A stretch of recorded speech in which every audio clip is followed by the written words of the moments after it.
Hello दोस्तों, नमस्कार। स्वागत है आपका पीकेआर टेक क्लासेस में।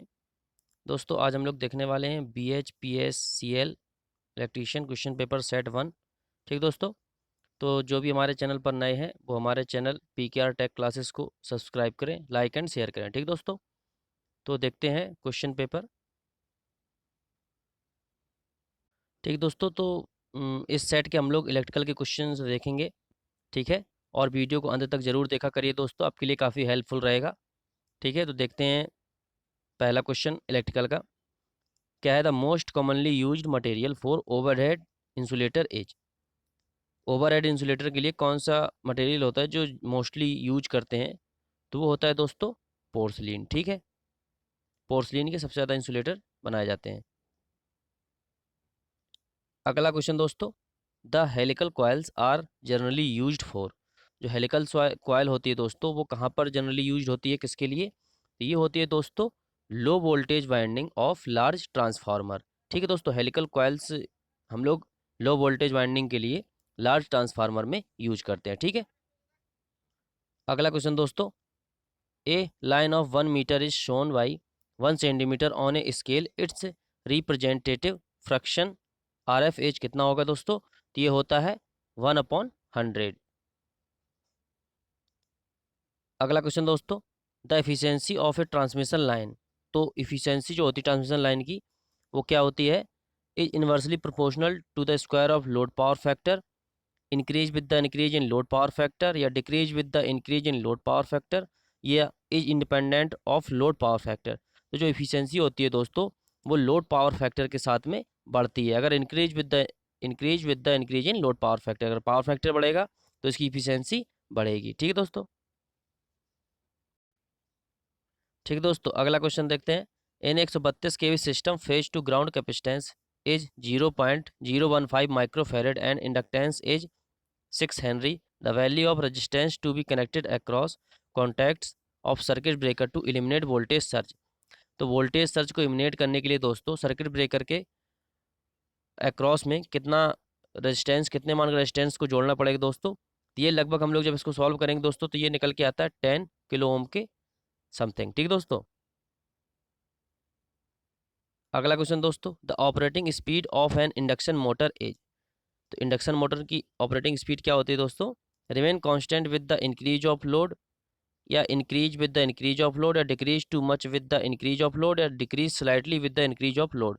तो दोस्तों जो इंडक्शन मोटर की स्पीड होती है वो decreases slightly with the increase of load. अगर लोड को थोड़ा बढ़ाएंगे हम लोग तो जो स्पीड होती है वो थोड़ा सा हल्का सा कम हो जाती है। ठीक दोस्तों, अगला क्वेश्चन दोस्तों, a 12 pole 50 hertz star connected induction motor has rotor resistance of 0.02 ohm per phase and rotor reactance of 0.3 ohm per phase at standstill. It is achieving its full load torque at a speed of 250 RPM। The ratio of full load torque to maximum torque will be. तो full load torque to maximum torque का ratio क्या होगा? तो यहाँ पे दोस्तों देखते हैं हम लोग कि P बराबर 12 पोल है, तो सबसे पहले हम लोग यहाँ पे अगर दोस्तों स्लिप निकाल लें, एस रोटर स्पीड दी है दोस्तों, इसकी फुल लोड टॉर्क स्पीड दी है 250 RPM। तो हम लोग फुल लोड स्पीड निकालेंगे, क्या हो जाएगी? पहले तो यहाँ एन एस निकाल लें हम लोग। सिंक्रोनस स्पीड एन एस बराबर हो जाएगा 120 F 50 हर्ट्ज अपॉन 12 पोल। तो ये आ जाएगी लगभग दोस्तों एन एस बराबर 500 RPM। ठीक है, तो फुल लोड स्पीड हो जाएगी N S minus N R upon N S. तो एन एस कितना आ जाएगा दोस्तों? 500 माइनस 250 अपॉन 500। तो ये 250 अपॉन 500 ये आ जाएगा दोस्तों 0.5। ठीक है, तो जो सिंक्रोनस जो स्लिप आ जाएगी, फुल स्लिप आ जाएगी 0.5। ठीक है, तो स्लिप का मान 0.5 आ गया। अब हम लोग दोस्तों जो फुल लोड टॉर्क होता है वो जानते हैं। टी फुल लोड बराबर दोस्तों होता है हम लोगों का क्या, कि ये जो कांस्टेंट के आ जाता है and slip S F into R2 rotor resistance and voltage का square R2 square plus S F square into X, X square है X2 स्क्वायर, इसको हम लोग बोल सकते हैं रिएक्टेंस। ठीक है दोस्तों, रोटर रिएक्टेंस होता है। ये फुल लोड टॉर्क होता है।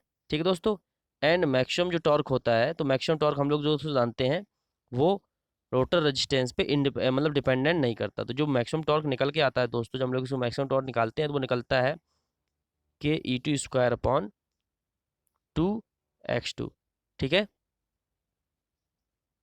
तो जब हम लोग अब इसको full load to maximum torque का इसका रेशियो निकालेंगे, full load torque to maximum torque, तो ये आएगा समथिंग दोस्तों 2SF R2X2 upon R2 square plus SF X2 का होल स्क्वायर। ठीक है दोस्तों, तो R2 रोटर रेजिस्टेंस का मान दिया है, X2 0.3 ओम दिया है, R2 का मान दिया है दोस्तों, S दिया है, एंड E2 का जो मान निकलेगा दोस्तों, ठीक है, E2 स्क्वायर कैंसिल हो जाएगा, R2X2 मान दिए दोस्तों, S का मान निकालिए। तो इन सब का जब हम लोग मान रखेंगे और इसका जो रेशियो निकालेंगे दोस्तों, तो वो समथिंग आएगा हम लोगों का, ये आएगा दोस्तों 0.236 कुछ समथिंग इतना आएगा।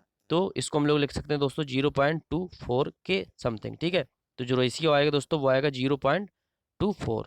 ठीक है, अगला क्वेश्चन दोस्तों, speed regulation unit of the DC drive system compares the operator instruction with feedback signals and sends appropriate signal to the. तो ये होता है दोस्तों फायरिंग सर्किट जो होता है वो अप्रोप्रिएट सिग्नल को सेंड करता है। ठीक दोस्तों, अगला question, when the load resistance is equal to the source resistance which of the following is maximum.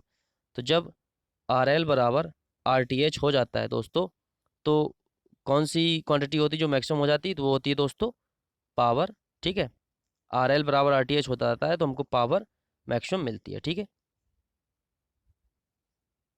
चूंकि P मैक्स बराबर जब होता है क्या होता है दोस्तों, VTH² अपॉन 4RTH। ठीक है दोस्तों, जब RL बराबर RTH हो जाता है।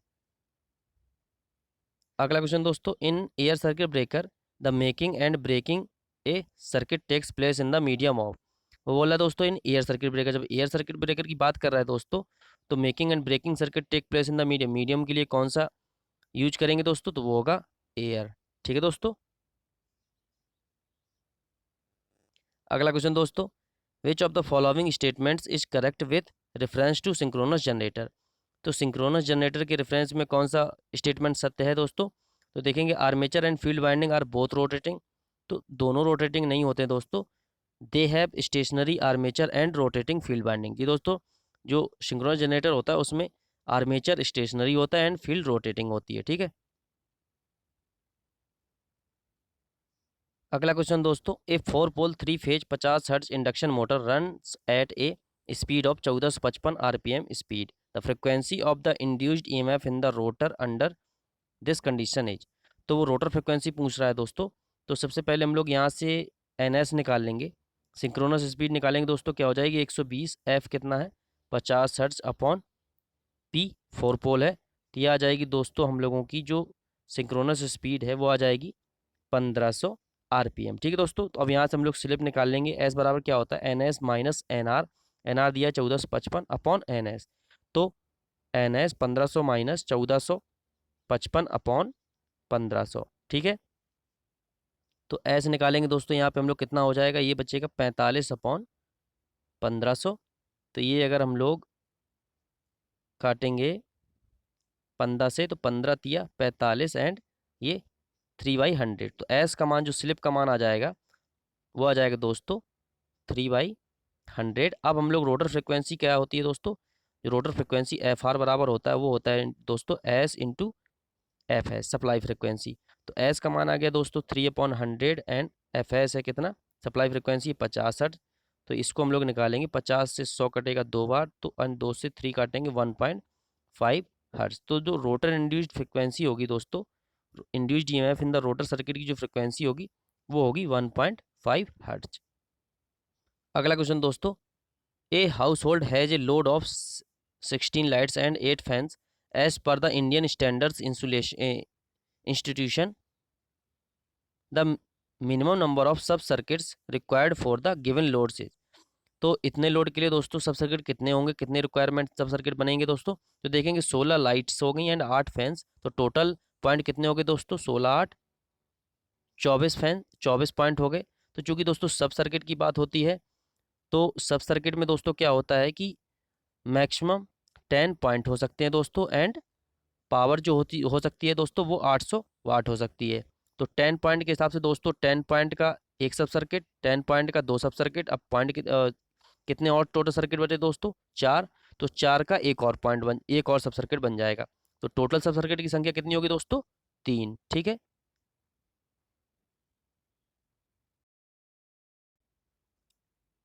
अगला क्वेश्चन दोस्तों, at constant voltage and supply frequency which of the following losses in a transformer remain constant. Constant voltage and supply frequency में दोस्तों ट्रांसफार्मर में कौन से लॉसेस होते हैं जो कांस्टेंट होते हैं? तो देखते हैं दोस्तों क्या कह रहा है वो। सप्लाई वोल्टेज एंड फ्रीक्वेंसी दोनों कांस्टेंट हैं। तो चूंकि दोस्तों हम लोग जानते हैं क्या कि V बराबर क्या होता है दोस्तों? 4.44 F 5 M N। ठीक है। तो चूंकि दोस्तों वो यहाँ से अगर हम लोग इसका रिलेशन निकालेंगे तो क्या होता है दोस्तों? V upon F is proportional to 5M। ठीक है, इसको कांस्टेंट मान लें, ये मतलब constant quantity and N constant. तो यहाँ से हम लोग देखेंगे दोस्तों B और F अगर वो कांस्टेंट कह रहा है तो जो 5M है हम लोगों का वही दोस्तों क्या हो जाएगा? कांस्टेंट। जब 5M कांस्टेंट हो जाएगा तो जो दोस्तों लॉसेस होते हैं, कोर लॉसेस जो होते हैं दोस्तों, कोर लॉसेस में मतलब क्या आते हैं इसमें? विंडेज एंड फ्रैक्शन लॉसेस तो इसमें होते नहीं हैं। तो जो आयरन लॉसेस होते हैं वो हिस्टेरिसिस एंड ईडी करंट होते हैं। तो चूंकि जो hysteresis and eddy current losses होते हैं दोस्तों, तो वो अगर हिस्टेरिसिस लॉस हम लोग जो निकालते हैं दोस्तों तो क्या होता है? ये होता है नीटा बी मैक्स की पावर 1/6 एफ एंड वॉल्यूम। तो जब 5 मैक्स कांस्टेंट है, 5M कांस्टेंट है दोस्तों, तो 5M कांस्टेंट से जो VM है ये भी कांस्टेंट हो जाएगा। तो जो हिस्टेरिसिस लॉस है वो भी कांस्टेंट हो जाएंगी। एंड इसी प्रकार से जो ईडी करंट लॉस होती है वो होती है नीटा V मैक्स का square F square T square volume. तो जब एफ टी वॉल्यूम ये तीनों चीज़ें कांस्टेंट हैं, एंड ये जब 5 मैक्स कांस्टेंट हो जाएगा तो जो V मैक्स है वो भी कांस्टेंट हो जाएगा दोस्तों। तो ईडी करंट लॉस भी कांस्टेंट हो जाएंगी। तो जो ट्रांसफार्मर में कोर लॉसेस होती हैं इस वजह से, तो जब वोल्टेज और सप्लाई फ्रिक्वेंसी को अगर कांस्टेंट कर देते हैं तो जो ट्रांसफार्मर में कोर लॉसेस होते हैं वो कांस्टेंट हो जाते हैं। ठीक दोस्तों। अगला क्वेश्चन दोस्तों, an 11 kilo volt 500 MVA 3 phase circuit breaker interrupts a circuit when a fault occurs the rated symmetrical breaking current RMS will be. तो सिमेट्रिकल ब्रेकिंग करंट पूछ रहा है दोस्तों, तो आरएमएस क्या होती है? RMS value. तो यहाँ पे जो MVA 500 MVA दिया है दोस्तों, ये होगी इसकी ब्रेकिंग कैपेसिटी। तो और ये 11 किलो वोल्ट दिया है, तो हम लोग जो ब्रेकिंग कैपेसिटी बराबर होता है दोस्तों, ब्रेकिंग कैपेसिटी ऑलवेज MVA में मापी जाती है। तो ब्रेकिंग कैपेसिटी हम लोग जानते हैं, ब्रेकिंग कैपेसिटी बराबर होता है दोस्तों, 3 फेज सर्किट की बात कर रहा है तो √3 V इंटू आई, ठीक है, इंटू 10⁻⁻6 MVA। ठीक है, ये MVA में होती है। जब 10 अगर 6 यहाँ लगा दिया माइनस में, तो हम लोग ब्रेकिंग कैपेसिटी बराबर निकालेंगे। ब्रेकिंग कैपेसिटी दी है दोस्तों 500 MVA इंटू √3 इंटू वोल्टेज कितना है 11 kV इंटू 10⁻³ हो जाएगा,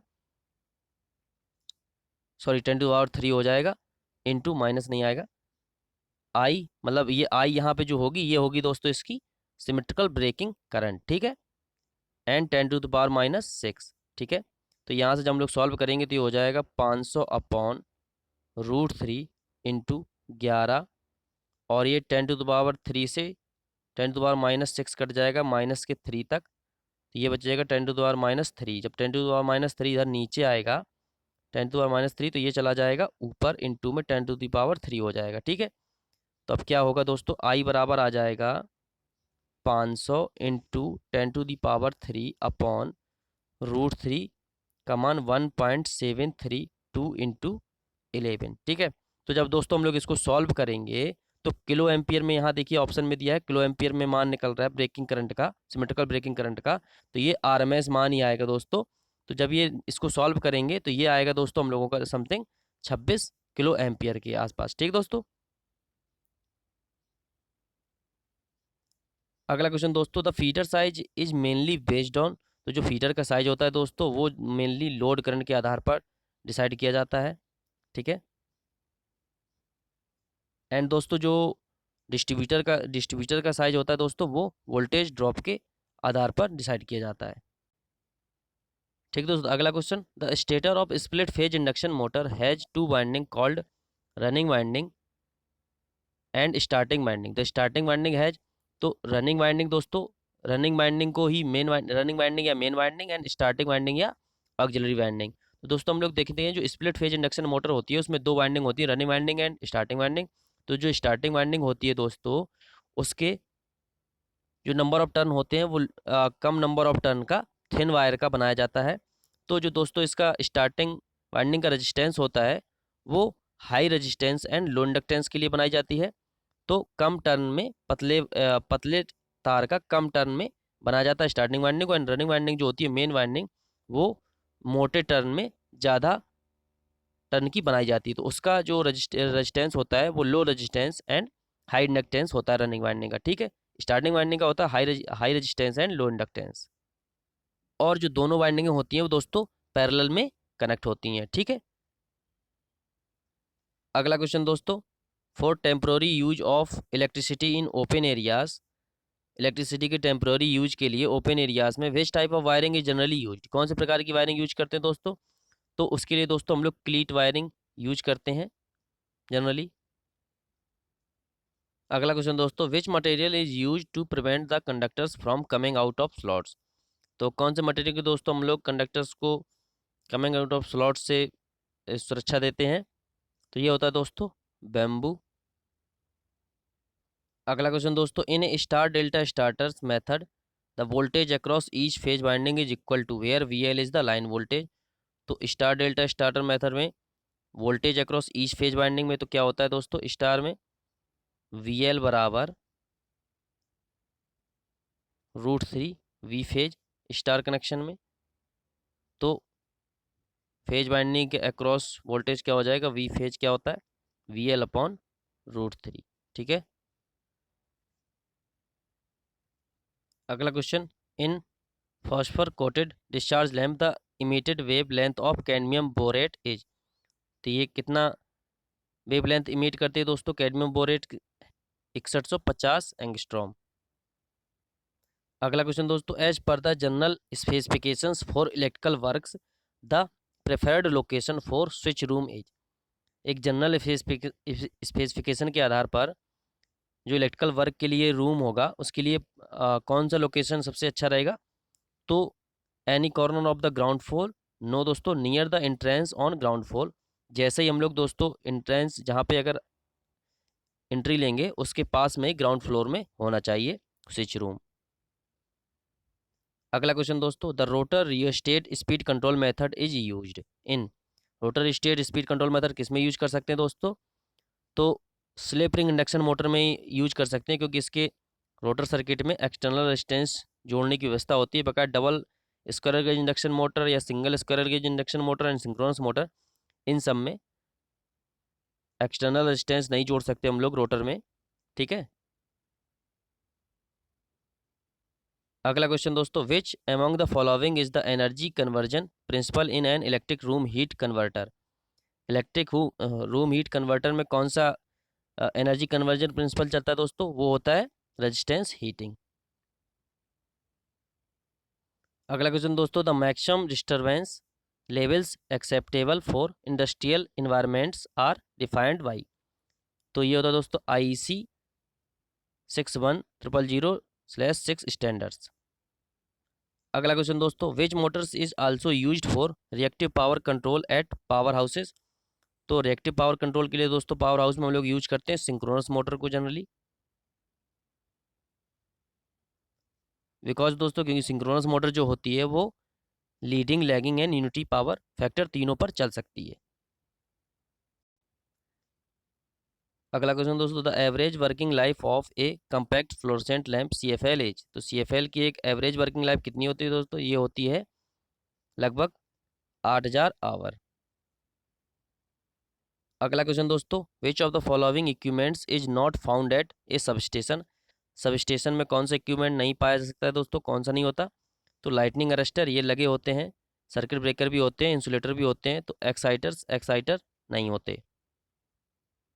अगला क्वेश्चन दोस्तों, if the total available power generation output fails to meet the demand, अगर पावर जनरेशन की जो टोटल आउटपुट है वो डिमांड के आधार पर अगर फेल हो जाती है, तो then which of the following approaches is use to balance generation and demand. तो क्या अप्रोच करते हैं दोस्तों हम लोग उस बैलेंस करने के लिए, जनरेशन एंड डिमांड के लिए? तो हम लोग क्या करते हैं दोस्तों, लोड शेडिंग करते हैं। ठीक है, लोड को धीरे धीरे कम करते जाते हैं जनरेशन और डिमांड को बैलेंस करने के लिए। ठीक है, उसे हम लोग लोड शेडिंग कहते हैं।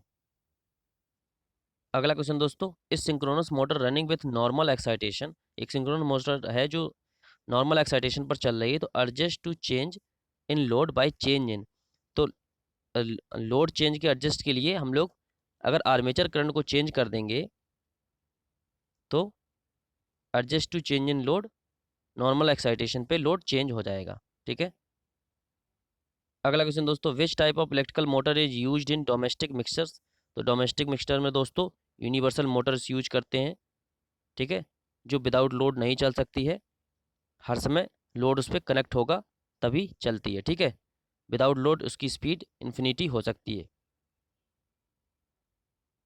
अगला क्वेश्चन दोस्तों, a power plant has initial cost of ₹2 × 10⁸ assume salvage value 15% and useful life 25 year using straight line method, value of the plant after 25 year will be. तो salvage value 15% and useful life 25 year है, तो straight line method से जब हम लोग इसकी 25 साल की वैल्यू निकालेंगे तो वो आएगी लगभग दोस्तों 3 × 10⁷ रुपये। ठीक है, अगला क्वेश्चन दोस्तों, ए 25 megawatt power station has a maximum demand of 20 megawatt, the annual load factor is 50%, the plant capacity factor is. तो प्लांट कैपेसिटी फैक्टर पूछ रहा है, लोड फैक्टर दिया 50%, मैक्सिमम डिमांड है 20 मेगावाट एंड जो प्लांट कैपेसिटी है वो है 25 मेगावाट। तो दोस्तों सबसे पहले हम लोग जो प्लांट कैपेसिटी फैक्टर होता है, प्लांट कैपेसिटी फैक्टर बराबर होता है दोस्तों एवरेज लोड बटे प्लांट कैपेसिटी। तो यहाँ से हम लोग पहले एवरेज लोड निकाल लें, तो एवरेज लोड क्या होता है दोस्तों, यहाँ लोड फैक्टर दिया है तो लोड फैक्टर बराबर होता है हम लोगों का एवरेज लोड बटे मैक्सिमम डिमांड। ठीक है, तो लोड फैक्टर यहाँ परसेंटेज में दिया है, तो अगर हम लोग इसको बिना परसेंटेज के लिखेंगे तो 0.5 average demand upon maximum demand कितनी है दोस्तों 20 मेगावाट, तो मेगावाट में चलेंगे तो यहाँ से जो एवरेज लोड आ जाएगा दोस्तों वो आ जाएगा 20/100 मतलब 10 मेगावाट। ठीक है, एवरेज लोड आ गया 10 मेगावाट, तो हम लोग को यहाँ से प्लांट कैपेसिटी फैक्टर निकालेंगे, average load 10 megawatt and plant capacity कितनी है 25 मेगावाट। ठीक है, तो ये परसेंटेज में निकालना है, इंटू 100 का गुणा कर देंगे तो 25 चौको 100, ये आ जाएगा 40%, तो प्लांट कैपेसिटी फैक्टर हो जाएगा दोस्तों 40%। अगला क्वेश्चन दोस्तों, if the wiring of a building consist of 20 points of 60 watt lamps and 4 fans of 1000 watt each for a 240 watt supply system, the permissible insulation resistance would be. तो दोस्तों जब हम लोग 20 पॉइंट है एंड 60 वाट लैंप के and 4 fan of 400 watt each है, तो the इसका जो इंसुलेशन रेजिस्टेंस निकालना है परमिशिबल, तो दोस्तों जब हम लोग सॉल्व करेंगे तो यह आएगा समथिंग 2.08 मेगा ओम के समथिंग। अगला क्वेश्चन दोस्तों, the short circuit current rating of XLPE copper cables is governed by. तो जो शॉर्ट सर्किट करंट होती है दोस्तों वो कंडक्टर इम्पीडेंस के द्वारा गवर्न की जाती है। ठीक है, अगला question, an electro mechanical device for converting electrical energy into mechanical energy to feed motion to different machines and mechanism for various kind of process control is called. तो इसे दोस्तों हम लोग क्या कहते हैं, ये होती है दोस्तों इलेक्ट्रिक ड्राइव। ठीक है, अगला question, the control device use to detect the earth leakage current and disconnect the supply when leakage current exceeds preset value is. दोस्तों इस डिवाइस को हम लोग बोलते हैं ELCB, earth leakage circuit breaker. ठीक है, अगला क्वेश्चन दोस्तों, the rating of alternator is given in. Alternator की रेटिंग दोस्तों KVA में दी जाती है। अगला क्वेश्चन दोस्तों, a 3 phase 400 volt 50 hertz 4 pole synchronous motor has a load angle is 14 degree electrical, the equivalent mechanical degree will be. Mechanical degree किसकी equivalent होगी? तो दोस्तों हम लोग जानते हैं थीटा मैकेनिकल बराबर होता है 2 थीटा इलेक्ट्रिकल बाई पी। तो यहाँ से 2 थीटा इलेक्ट्रिकल कितना है 14 एंड पी का मान है 4 पोल, तो 2 इंटू 7, तो थीटा मैकेनिकल कितना आ जाएगा दोस्तों 7 डिग्री। अगला question, what will happen if the connection of any two of the 3 wires of the 3 phase induction motor are interchange. अगर तीन में से कोई 2 फेज अगर हम लोग इंटरचेंज कर देंगे इंडक्शन मोटर में तो क्या होगा? The motor will run in reverse direction. ठीक है, मोटर उल्टी डायरेक्शन में घूमने लगेगी। अगला अगला क्वेश्चन दोस्तों, a room of size 10 metre into 4 metre is to be illuminated by 10 150 watt lamp. The MSCP of each lamp is 300। Assume a depreciation factor 0.8 and utilization factor 0.5। The average illumination produced on the floor approx will be. तो दोस्तों इसका जो illumination produce होगा average, ये होगा floor के across approx दोस्तों 294.3 लाख, जब इसको हम लोग सॉल्व करेंगे दोस्तों। ठीक है, अगला क्वेश्चन दोस्तों, which of the following is not a type of single phase induction motor. तो इनमें से कौन सा सिंगल फेज इंडक्शन मोटर का प्रकार नहीं है? तो रिपल्सन स्टार्ट मोटर ये होती है, सेडेड पोल इंडक्शन ये भी, स्प्लिट फेज इंडक्शन मोटर ये भी, तो स्लिप रिंग इंडक्शन मोटर होती है जो दोस्तों 3 फेज इंडक्शन मोटर होती है। अगला question, cost of fuel transportation is practically nil in which of the following power plants. कौन से पावर प्लांट्स में ट्रांसपोर्टेशन की जो कॉस्ट है वो नील होती है प्रैक्टिकली? वो होती है दोस्तों हाइड्रो इलेक्ट्रिक पावर प्लांट्स में। अगला question, the basic elements of an electric drive are. Electric drive में बेसिक एलिमेंट्स दोस्तों क्या होते हैं? तो वो होता है दोस्तों electric motor and control system. अगला question, which of the following option can be defined as the ratio of conductor area per slot to slot area. तो ये दोस्तों रेशियो कहलाता है स्लॉट पिच। अगला क्वेश्चन दोस्तों, a diesel power station has per day fuel consumption of 1000 kg and units generated per day is 5000 kilowatt hour. The specific fuel consumption is. तो specific fuel consumption equal to होगा 1000 upon 5000, तो ये कितना आ जाएगा दोस्तों 0.2 kg पर kilowatt hour. ठीक है, ऑप्शन सी इज करेक्ट। अगला question, operating voltage of super tension cables that are use for underground service is up to. दोस्तों अप टू मतलब कहाँ तक यूज कर सकते हैं सुपर टेंशन केबल का वोल्टेज कितना होता है ऑपरेटिंग वोल्टेज? तो ये होता है दोस्तों 33 kV। जो सुपर टेंशन केबल होती है वो दोस्तों 22 kV टू 33 kV तक चलती है। अप टू मतलब जहाँ तक उस वोल्टेज हम लोग ले सकते हैं। ठीक है, एंड लो टेंशन जो केबल होती है दोस्तों तो वो 1 kV अप टू तक चलती है, मतलब 1 kV तक लो टेंशन होता है। हाई टेंशन केबल दोस्तों वो 1 kV से 11 kV तक चलता है। ठीक है, एंड जो सुपर टेंशन केबल होती है वो दोस्तों 22 से 33 kV तक चलती है। एंड इसके बाद आती है एक्स्ट्रा हाई टेंशन केबल दोस्तों, तो वो चलती है 33 kV टू 66 kV। ठीक है, अप टू 66 kV तक। ठीक है, एंड इसके बाद दोस्तों लास्ट आती है क्या EST केबल, मतलब एक्स्ट्रा सुपर टेंशन केबल जो 132 के ऊपर उसका ऑपरेटिंग वोल्टेज चलता है। ठीक है, अगला question, for the variable voltage variable frequency supply for an induction motor drive if rectification is uncontrolled the voltage and frequency can be controlled in a. तो ये दोस्तों किसके द्वारा कंट्रोल होगी? ये होती है पल्स विथ मॉड्यूलेटेड इन्वर्टर के द्वारा। अगला क्वेश्चन दोस्तों, एन ऑटो ट्रांसफार्मर हैज। तो ऑटो ट्रांसफार्मर में क्या होता है दोस्तों? ये सिंगल वाइंडिंग होती है इसमें। ठीक है, ठीक है दोस्तों, तो ये था हमारा BHPSCL इलेक्ट्रीशियन क्वेश्चन पेपर का सेट 1। ठीक है दोस्तों, तो जिसे भी हमारा वीडियो पसंद आता है वो हमारे चैनल PKR टेक क्लासेस को सब्सक्राइब करें, लाइक एंड शेयर करें। ठीक दोस्तों, और वीडियो को अंत तक जरूर देखा करिए, आपके लिए काफ़ी हेल्पफुल रहेगा। ठीक दोस्तों, धन्यवाद।